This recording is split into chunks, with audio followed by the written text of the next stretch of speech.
VP Sara Duterte, no? Kesa na di ba pinagre-resign niya na kasi nakadalawang nakadalawang kagaguhan na ika nga. Na pareho ay merong ebidensya. Meron ng papel na lumabas ho dyan na talaga nga namang una yung nagsusulisit, kaya nga may tawag ho sa kanya. Siya po ang Solicitor General. Bakit? Nagsusulisit eh. Hindi, meron ako nakita nakakatuwa sabi ng picture na to Solicitor General. Ito, babakita ko lang sa inyo ha. May nakita kasi ako Sabi ko, grabe naman kayo bakit kanyo ganito ang picture na lumabas kasi Solicitor General daw siya. Bakit? Nagsusulisit siya lagi. Yan ang sabi sabi ni VP Sara Duterte yan. Solicitor General. Pangalawa, naglipat daw ng empleyado sa maling paraan kasi siyempre may tamang paraan yung paano maglipat at nabuking ho. So sa madaling salita ho, ginamit yung palakasan, siyempre ayaw ni VP Sara Duterte nun. Tapos anong nangyari, pinagre-resign na lang niya. Mag-resign ka na kasi we lost trust and confidence sa'yo. Sabi nung Solicitor General, sabi niya, Ma'am, matanda na ako, huwag yun naman akong pag-resignin kasi siyempre apektado yung yung kanyang pension. Patapusin niyo na lang po ako. Patapusin niyo lang po ako para pensionado ako. Ang bait pa ni VP Sara Duterte, pinayagan niya pa.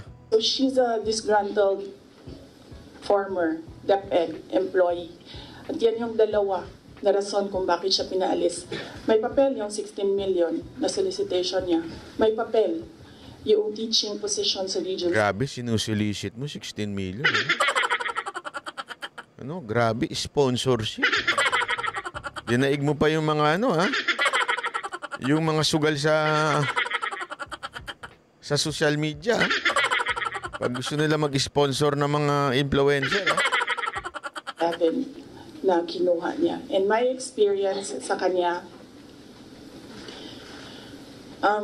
ayoko, factual lang ako ayoko atakihin yung pagkatao niya. Pero when she was HR of the Department of Education, meron kasi akong time dyan for our USEX and ASEX na hindi execom.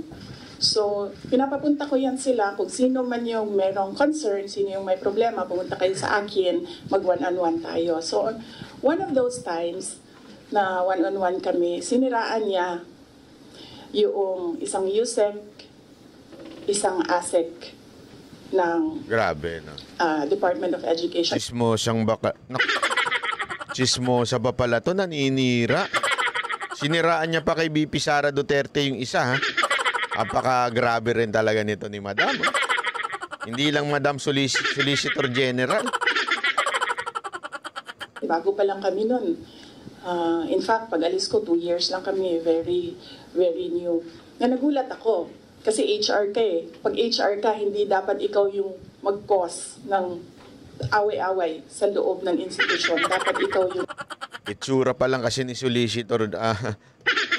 Mga ganyang itsura di ba? Hindi, kasi tingnan yung itsura. Nakakita mo na kagad sa itsura pa lang kung alam mo na kagad ang karakas Sabi ni VP Sara Duterte, nasa HR ka pa man din, naninira ka ng kapwa mo. Sa tanong, mga kababayan, yung mga ganyan bang itsura, nasa karakas niya ba yung manira? Ayun na yung sumagot. I-comment nyo dyan kung nasa karakas niya manira. Tuloy. Maging peacemaker. But siniraan niya yung isang ASEC and isang USEC sa akin mismo. Grabe, nagulat ako. Alam ko yung mga ganyan. Uso yan nung panahon ni Mocha. Hindi, uso yan yung naninira. Ang daming naninira kay Mocha nun para matanggal sa PCO. Mga USEC, mga ASEC pa yun doon. Kaya naman, isa lang masasabi ko sa inyo dyan. 人生由你选择。 grabe talaga Talay. Why attack the ASEC or the USEC sa kanilang pagkatao? Hindi naman trabaho. And then, ganun din ang ginawa niya.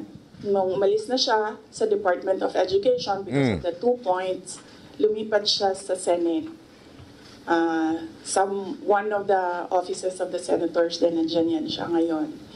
And yung isang kaibigan ko doon sa Senado, narinig namin na sige na siya atake. Inaatake niya si Michael Poa, si Reynold Monsayak, si Gerald Chan.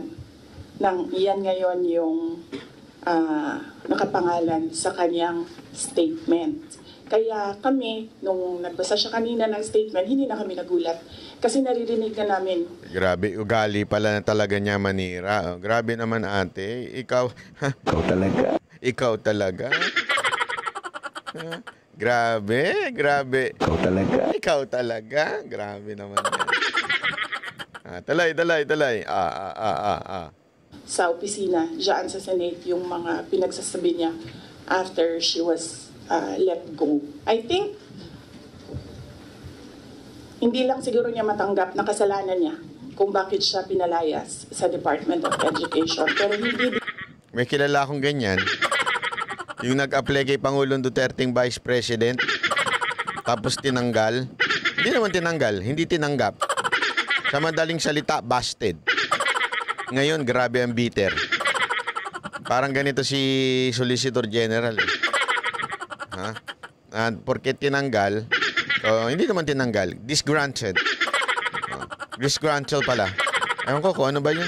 Basta, siya po ay pinaalis. Yun na lang, pinaalis. Ika nga. Yung talaga namin matanggap na magsusulisit ka sa isang private company on paper 16 million.